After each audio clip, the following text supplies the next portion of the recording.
Hello friends, ನಮಸ್ಕಾರ. ನಾನು ತ್ರಿವಾಣಿ. ಮೂರು ವಸ್ತುಗಳನ್ನು ಉಪಯೋಗಿಸಿಕೊಂಡು ತಳ ಹಿಡಿದಿರುವಂತಹ ಪಾತ್ರಗಳನ್ನು ಹೇಗೆ ನಾವು ಸುಲಭದಲ್ಲಿ ಕ್ಲೀನ್ ಮಾಡೋದು ಅಂತ ನೋಡಿಕೊಂಡು ಬರುವ. ಮೊದಲಿಗೆ ಸ್ಟವ್ ಆನ್ ಮಾಡಿಕೊಳ್ಳಿ. ಈಗ ತಳ ಹಿಡಿದಂತಹ ಪಾತ್ರವನ್ನು ಅದರ ಮೇಲೆ ಇಟ್ಟುಕೊಳ್ಳಿ. ಇದು ನಾನು ತುಪ್ಪ ಕಾಯಿಸಿದ ಪಾತ್ರವನ್ನು ಇಟ್ಟುಕೊಂಡಿರ್ತೇನೆ.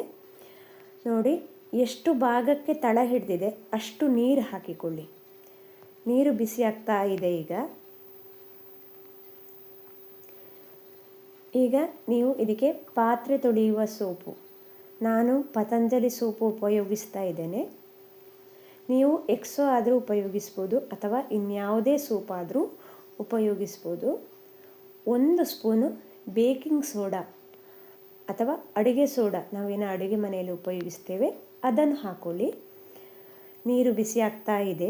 ಸ್ಟೀಲ್ ಸ್ಕ್ರಬ್, ಅದನ್ನು ಈಗ ಈ ಪಾತ್ರೆ ಒಳಗೆ ಹಾಕಿ ಚೆನ್ನಾಗಿ ಮಿಕ್ಸ್ ಮಾಡ್ತಾ ಇರಿ. ಪಾತ್ರೆ ಬಿಸಿ ಆಗ್ತಾ ಉಂಟಲ್ವ, ಈಗ ಇಕ್ಕುಳದ ಸಹಾಯದಿಂದ ನೀವು ಪಾತ್ರವನ್ನು ಹಿಡಿದುಕೊಂಡು ಸ್ಪೂನಿನಿಂದ ಸ್ಕ್ರಬ್ಬನ್ನು ಹಿಡಿದುಕೊಂಡು ತಳ ಹಿಡಿದಿರುವುದನ್ನು ಬಿಡಿಸುವ ಪ್ರಯತ್ನ ಮಾಡಿ. ಇಲ್ಲಿ ಬಲ ಪ್ರಯೋಗ ಮಾಡಲಿಕ್ಕೆ ಆಗುವುದಿಲ್ಲ. ನಾವು ಡೈರೆಕ್ಟು ಸ್ಪೂನನ್ನು ಆದರೆ ಬಲ ಪ್ರಯೋಗ ಸಾಧ್ಯ ಇದೆ, ಆದರೆ ಸ್ಕ್ರಬ್ಬನ್ನು ಹಿಡ್ಕೊಂಡಾಗ ನಮಗೆ ಬಲ ಪ್ರಯೋಗ ಮಾಡಲಿಕ್ಕೆ ಆಗೋದಿಲ್ಲ. ಬಲ ಪ್ರಯೋಗ ಮಾಡುವ ಅಗತ್ಯ ಕೂಡ ಇಲ್ಲ.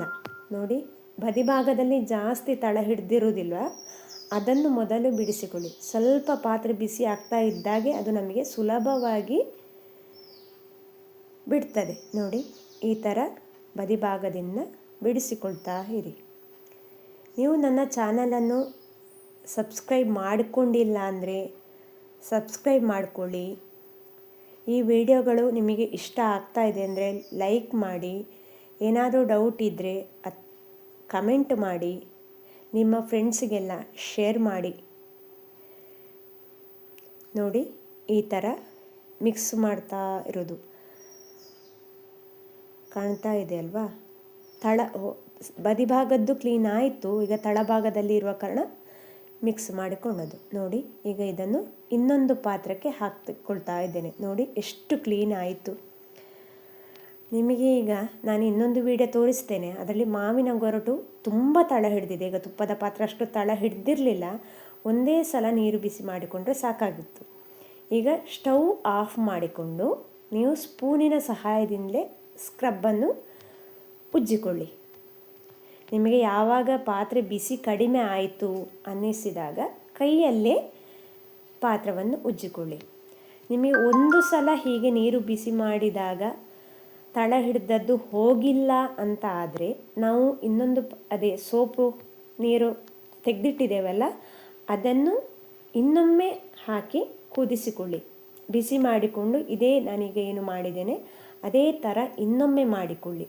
ಒಂದು ಸಲದ್ದು ತೊಳೆದು ಚೆಲ್ಲಿ ಮತ್ತೊಂದು ಸಲ ಮಾಡಿ. ಬಲ ಪ್ರಯೋಗ ಮಾಡುವ ಅಗತ್ಯ ಇಲ್ಲ.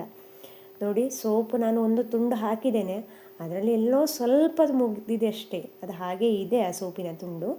ನೋಡಿ, ಈಗ ನಿಮಗೆ ನಾನು ಬಲ ಪ್ರಯೋಗ ಮಾಡ್ತಾ ಇದ್ದೇನೆ ಅಂತ ಅನ್ನಿಸ್ತಾ ಉಂಟಾ? ಫ್ರೀಯಾಗಿ ಉಜ್ಜುತ್ತಾ ಇಲ್ವಾ? ನೋಡಿ, ಕ್ಲೀನಾಗಿ ಹೋಯಿತು ಪಾತ್ರೆ. ನಿಮಗೆ ನಾನೀಗ ಇದನ್ನು ಚೆನ್ನಾಗಿ ತೊಳೆದು ತೋರಿಸ್ತೇನೆ, ಆಯಿತಾ? ನಮಗೆ ಕಿಚನಲ್ಲಿ ಇಲ್ವಾ, ತುಂಬ ಕಷ್ಟದ ಕೆಲಸ ಅಂದರೆ ಪಾತ್ರೆ ಕ್ಲೀನಿಂಗು. ಅಡಿಗೆ ಅಂತೂ ಹೇಗೂ ಮಾಡಿಬಿಡ್ಬೋದು, ಆದರೆ ಕಷ್ಟ ಯಾವುದು ಗೊತ್ತುಂಟ? ಕ್ಲೀನಿಂಗ್ ಕೆಲಸ.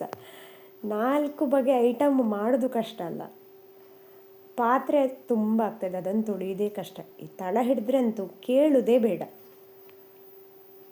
ನೋಡಿ, ನಾನಿಲ್ಲಿ ಲಿಕ್ವಿಡ್ ಸೋಪು ಉಪಯೋಗಿಸ್ತಾ ಇದ್ದೇನೆ. ನೀವು ಯಾವುದು ಉಪಯೋಗಿಸ್ತೀರಿ ಮನೆಯಲ್ಲಿ ಅದನ್ನೇ ಉಪಯೋಗ ಮಾಡಿ, ಪರವಾಗಿಲ್ಲ. ನೋಡಿ, ಪಾತ್ರೆ ಎಷ್ಟು ಕ್ಲೀನ್ ಆಯಿತು ಅಂತ. ಏನೂ ಕಷ್ಟಪಡಬೇಕಾಗಿಲ್ಲ. ಮಕ್ಕಳ ಹತ್ರ ಕೊಟ್ಟರೆ ಮಕ್ಕಳು ಕೂಡ ಉಜ್ತಾರೆ, ಆದರೆ ಮಕ್ಕಳ ಹತ್ರ ಕೊಡಲಿಕ್ಕೆ ಹೋಗಬೇಡಿ, ಅಂದರೆ ಪಾತ್ರೆ ಬಿಸಿ ಇದೆ ಅಲ್ವಾ, ಹಾಗಾಗಿ. ನೋಡಿ, ನಾನು ಇನ್ನೊಂದು ಮಾವಿನ ಹಣ್ಣನ್ನು ಮೊನ್ನೆ ಬೇಯಲಿಕ್ಕೆ ಇಟ್ಟು ಫೋನ್ ಕಾಲ್ ಬಂತು ಅಂತ ಹೋಗಿದ್ದೆ. ಮಾತಾಡ್ತಾ ಇದರನ್ನು ಮರೆತಿದ್ದೆ. ನೋಡಿ, ಅದಕ್ಕೂ ಇದೇ ಪ್ರಯೋಗ ಮಾಡಿದ್ದೆ.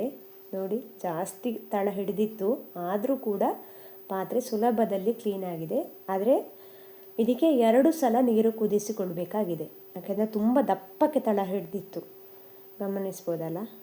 ವಿಡಿಯೋ ಇಷ್ಟ ಆದರೆ ಲೈಕ್ ಮಾಡಿ. ಟಾಟಾ.